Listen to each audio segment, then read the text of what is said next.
प्यासे गज़ा में बारिश। जी हाँ, अल्लाह की रहमत ने करवट ली है और जो गाज़ा सूख रहा था, जिस गाज़ा में पानी की कमी थी, वहाँ पर ज़ोरदार ज़बरदस्त बारिश हुई। मेरे दोस्तों, इस बारिश में बच्चे खेलते हुए नज़र आए, इस बारिश में लोग नहाते हुए नज़र आए, इस बारिश में लोग अपने कपड़े धोते हुए नज़र आए। बहुत ज़्यादा पानी की दिक्कत इज़राइल ने गाज़ा को दी हुई थी और दुनिया खामोश थी। लेकिन जिसके बाद अल्लाह का करम हुआ और अल्लाह ने अपनी रहमत के दरवाज़े खोल दिए। ये तस्वीर आप देखिए, गाज़ा से ये ताज़ा तरीन वीडियोज़ हैं जिसमें आप लोगों के चेहरों पर खुशी, थोड़ा सुकून देख सकते हैं।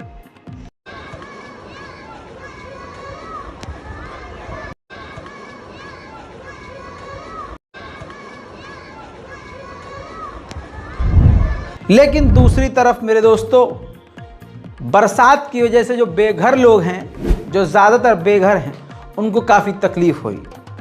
टेंट में जो रेफ्यूजीज़ कैंप में रहने वाले जो लोग हैं गाज़ा के, वो भी काफ़ी परेशान हुए। लेकिन कम से कम मौत से बेहतर तो है। इज़राइल ने जो पानी रोका हुआ था, जो हाथ पानी को नहीं छू पा रहे थे, उनके पूरे जिस्म पर कम से कम पानी तो पड़ा। बहरहाल अब कहने वाले ये भी कह रहे हैं कि अब इस बरसात के बाद ठंड और बढ़ेगी और अब लोगों को और दिक्कत होगी। लेकिन कर भी क्या सकते हैं जब अरब देश अपने ही नाच में लगे हुए हैं और गाज़ा की तरफ आंख उठाकर भी नहीं देख रहे। इसके अलावा दोस्तों, ये तस्वीर देखिए, जिनको पानी की किल्लत हो रही थी। 2 दिन पहले मैंने वीडियो दिखाई थी ना, ज़मीन पर पानी जो गिरा हुआ था, इंसान उसको उठा रहा था, गाज़ा का बच्चा उसको उठा रहा था। शायद वही तस्वीर, वही मंजर अल्लाह देखकर नरम पड़ गया। और उसके बाद ये देखिए, बारिश ऐसी बरसी कि जो पानी के लिए तरस रहे थे, उन्होंने बारिश का पानी इकट्ठा किया।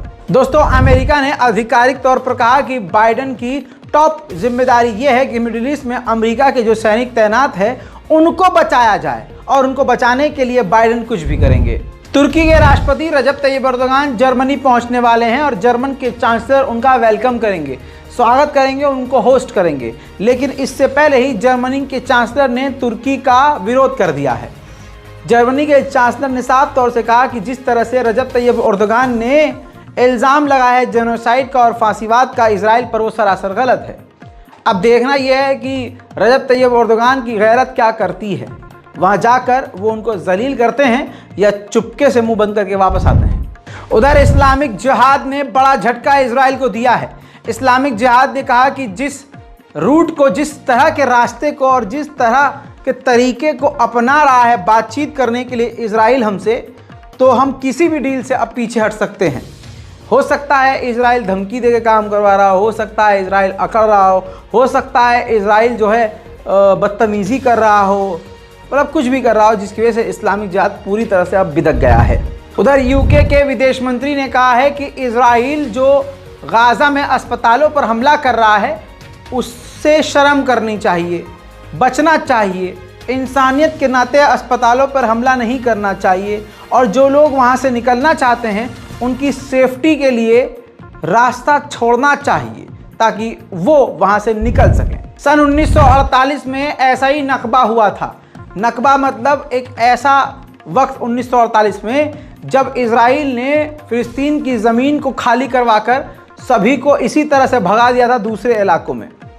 तो ये जो महिला हैं, बूढ़ी औरत जो हैं, ये 5 साल की थी 1948 में जब नकबा बन हुआ था। अब ये रोती भी कहती हैं कि हमारे लिए तो हर साल एक नया नकबा होता है, हमें अपनी जगहों को छोड़ना पड़ता है। जो सबसे बड़ा नकबा हुआ था वो 1948 में हुआ था जब मैं 5 साल की थी। अब दूसरा सबसे बड़ा नकबा अब देख रही हूँ। दर्द भरी दास्तान और टूटे हुए दिल से निकली आह सुन लीजिए।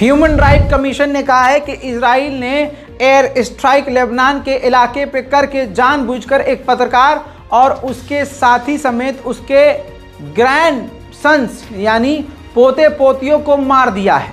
पूरा ही परिवार ख़त्म कर दिया है। इंटरनेशनल क्रिमिनल कोर्ट में इजराइल के इस हरकत की जांच होनी चाहिए।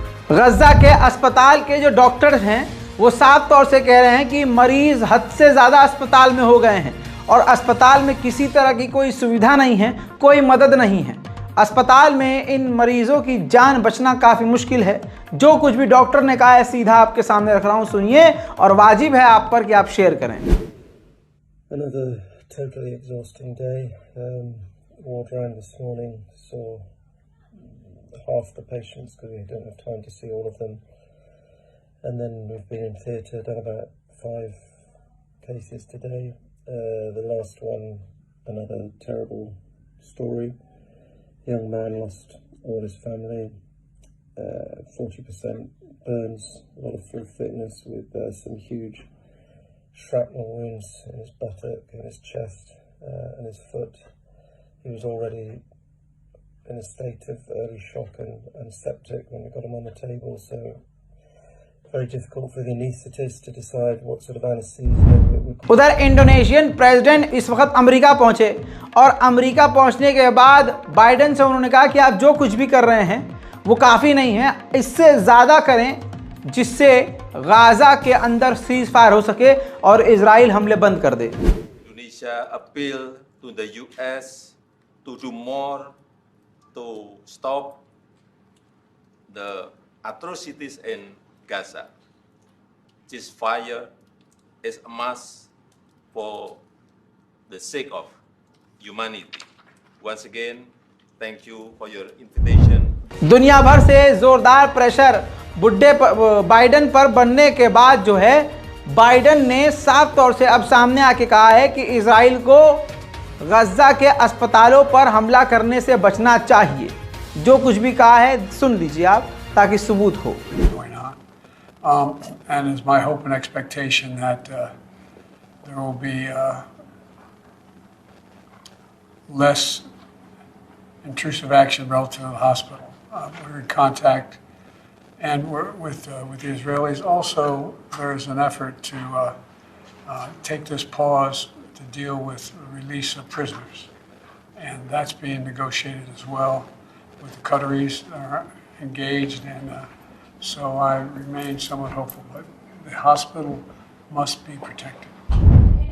गाज़ा के सबसे बड़े अस्पताल ने साफ कह दिया है कि 179 लोगों की मौत अस्पताल के अंदर हो गई है, जिनको अस्पताल के अंदर ही गड्ढा खोद के दफनाया जा रहा है क्योंकि इजराइल की वजह से बाहर कोई जगह अब सेफ नहीं है। वहीं अमेरिका के व्हाइट हाउस की तरफ से एक सीनियर अधिकारी अपनी पूरी डेलीगेशन के साथ मिडिल ईस्ट आ रहा है, अरब देशों से और मिडिल ईस्ट से बात करने के लिए गाज़ा और इजराइल के मुद्दे पर। वहीं एक बार फिर कतर ने दोनों देशों से कहा है, गाज़ा और इजराइल से कहा है कि हालात काफ़ी ख़राब हैं गाज़ा की, लिहाजा आप दोनों जल्द से जल्द कोई डील कर लें जिससे आम लोगों की मौत ज़्यादा ना हो। हालांकि इजराइल यही चाहता है कि ज़्यादा से ज़्यादा आम लोगों की मौत हो जाए। ब्रिटेन और अमेरिका ने हमास और ईरान पर और कड़े प्रतिबंध लगा दिए हैं।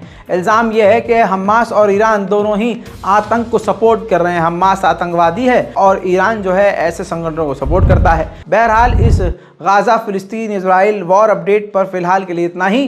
चैनल को सब्सक्राइब करना मत भूलिएगा। इससे पहले जो रिपोर्ट्स आई हैं जाकर देख लीजिए। इसके बाद भी थोड़ी देर में फिर आने वाला हूँ ताज़ा तरीन अपडेट के साथ। तब तक के लिए जय हिंद।